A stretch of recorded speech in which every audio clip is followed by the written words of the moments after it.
Orang yang paling berisiko tertular COVID-19. Yang pertama, ini dia, ada lansia. Ada masih bersama kami di CNN Indonesia Connected. Banyak orang yang masih mencoba untuk memahami bagaimana sih mengenali dan juga melawan COVID-19 atau virus corona. Bagaimana mencegah, mengobati, antisipasinya akan saya sampaikan, coba saya sampaikan secara detail, secara rinci melalui data serta rumusan dari cnnindonesia.com yang akan saya tampilkan kepada Anda. Jadi sehabis dari sini kalau masih kurang jelas lagi boleh ya ke cnnindonesia.com. Yang pertama, coba yang paling penting adalah bagaimana sih sebenarnya mengenal virus corona ya. Mengenal virus corona sebenarnya istilah ini merujuk pada virus yang sering ditemukan menginfeksi binatang dan bisa menyebar ke individu atau manusia ya. Virus corona pertama kali muncul atau ditemukan waktu itu di Wuhan di Tiongkok yang merupakan jenis virus corona ketujuh yang menginfeksi manusia. Dan virus corona yang menyerang manusia ini baru ditemukan pada tahun 1960-an. Jadi bukan di 2019 tapi di 1960-an. Bagaimana sih virus ini sebenarnya menyebar? Kita lihat misalnya dalam kasus MERS.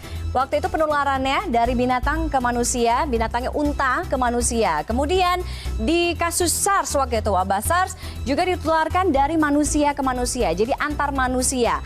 Nah, di kasus COVID-19 atau virus corona, ini dugaannya ditularkan dari binatang atau hewan ke manusia. Binatangnya ini sampai sekarang juga masih menjadi pertanyaan besar, yaitu diduganya adalah ular atau juga kelelawar. Nah, penularan dari manusia ke manusia lewat droplet atau partikel air liur ketika si penderita mengalami bersin atau batuk, ya.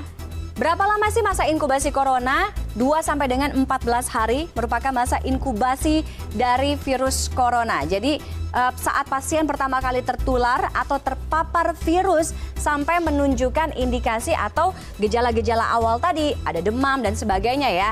Nah, siapa saja sih orang-orang yang paling berisiko tertular COVID-19? Yang pertama, ini dia, ada lansia berusia 70 tahun ke atas, kemudian orang yang memiliki riwayat penyakit penyerta atau penyakit bawaan, misalnya diabetes atau juga sakit jantung dan lain sebagainya. Kemudian orang yang mengalami atau memiliki riwayat penyakit pneumonia atau sakit pernafasan.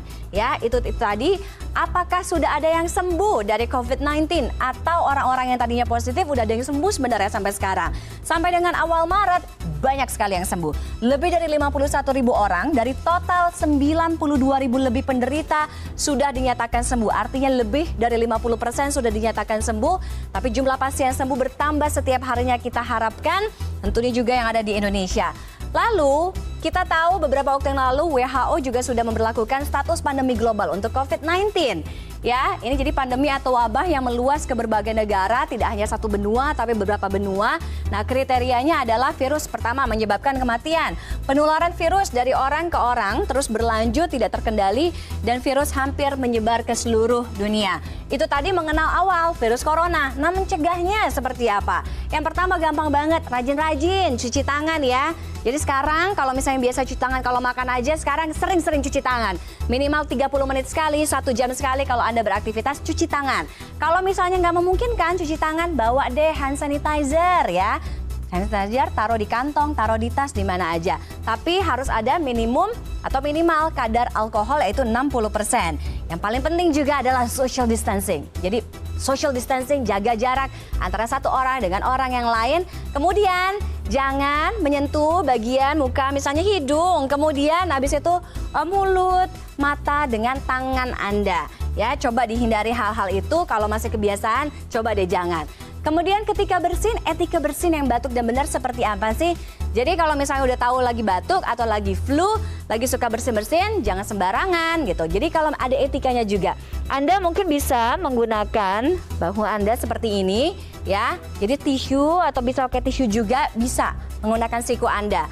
Lalu tisunya jangan dipakai lagi, buang ke tempat sampah. Setelah itu cuci tangan lagi menggunakan sabun atau hand sanitizer tadi kalau misalnya nggak ada sabun.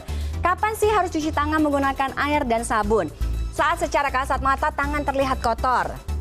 Buang air, batuk, bersin, kontak mungkin atau berinteraksi dengan orang yang sakit, sebelum makan, setelah menggunakan toilet gitu, setelah bersentuhan dengan hewan, rajin-rajin cuci tangan. Nah, cuci tangan yang baik juga jangan asal ya. Jadi, basahi tangan dengan air bersih dan mengalir selama 20 detik. Ya, jadi misalnya saya susah nih, jadi ada air ya, kemudian kurang lebih 20 detik, kemudian pakai sabun yang punya kandungan antiseptiknya, cuci, gosok tangan. Ini mulai dari punggung tangan sampai dengan sela-sela jari ya. Jadi punggung tangan, sela-sela jari, jangan cuma telapaknya aja yang digosok. Lalu bersihkan bagian di bawah kuku Anda. Jadi kuku-kuku ini juga bisa jadi sarang bakteri ya kalau misalnya nggak dicuci. Kemudian bilas air bersih, keringkan dengan handuk.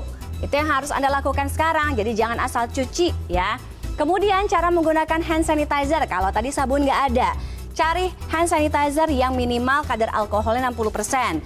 Teteskan hand sanitizer ke tangan Anda 1 sampai dengan 2 tetes, sama kayak cuci tangan, tidak hanya di telapak tapi di punggung, kemudian di celah-celah jari, kemudian di antara kuku-kuku, itu yang harus Anda tempelkan atau taruh sanitizernya, kemudian sampai tangan Anda atau hand sanitizernya mengering. Nah, kalau misalnya nggak ada hand sanitizer gimana? WHO memberikan formulasi untuk membuat hand sanitizer sendiri. Ini caranya ya.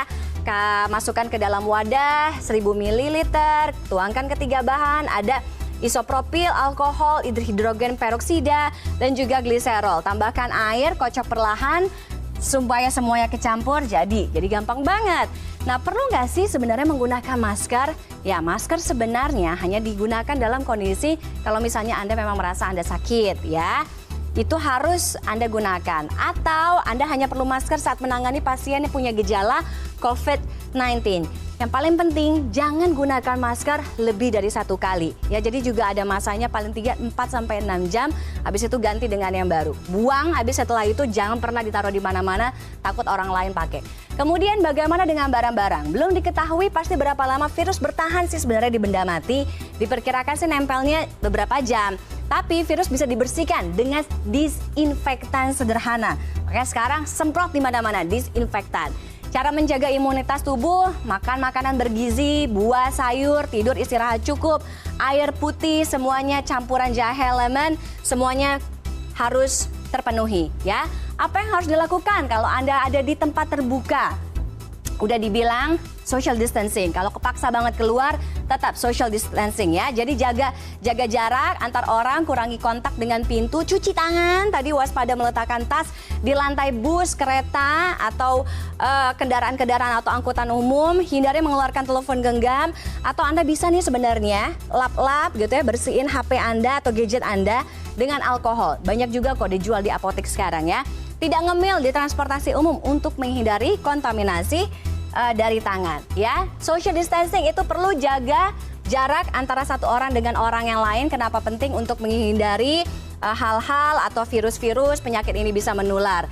Ini kenapa penting? Karena kapasitas rumah sakit tanpa intervensi kebijakan ini bisa saja terjadi periode saat pasien tidak tertangani tenaga medis seperti di Italia. Nah, dengan intervensi kebijakan, wabah tetap terjadi tapi tak terkendali dan tidak menyebabkan korban jiwa lebih banyak seperti misalnya di Singapura. Bentuknya seperti apa?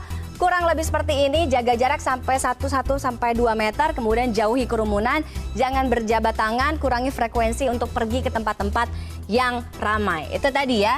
Berikutnya, cara mengobati corona itu seperti apa sih? Gejala orang-orang yang terkena virus corona atau COVID-19. Yang paling umum sih kalau misalnya Anda mengalami demam, kemudian batuk, ada sakit kepala, dan yang paling penting sesak nafas. Tapi sesak nafasnya yang berat banget, yang nggak biasa. Nah, hanya sedikit pasien COVID-19 yang melaporkan katanya ada sakit tenggorokan, flu atau pilek, bersin-bersin, kemudian ada juga yang muntah-muntah. Apa yang harus dilakukan Anda kalau misalnya punya gejala-gejala yang tadi? Tetap di rumah, self-isolated jika kondisi badan tidak fit agar tidak menulari orang lain. Pakai masker, jaga etika bersin, batuk. Hubungi hotline Kemenkes, ada nomornya 021 521 0411 dan 08 12 12 12 3119. Kasih tahu lengkap bagaimana kondisi fisik Anda, kemudian riwayat perjalanan Anda seperti apa, kemudian nanti petugas medis atau pihak rumah sakit, pihak yang berwenang akan mengarahkan Anda untuk mendapatkan tindakan yang tepat ya. Itu tadi, kita lihat perlukah membatasi perjalanan ke luar negeri untuk mengantisipasi corona? Perlu, WHO menyatakan tidak perlu jalan ke luar negeri. Jadi di masa-masa yang sekarang ini social distancing, bekerja dari rumah, belajar dari rumah itu yang paling penting kita lakukan ya. Itu tadi Anda bisa baca selengkapnya di cnnindonesia.com terkait seluk-beluk mengenai corona, bagaimana mengobati, apa itu virus corona, mencegahnya seperti apa di cnnindonesia.com.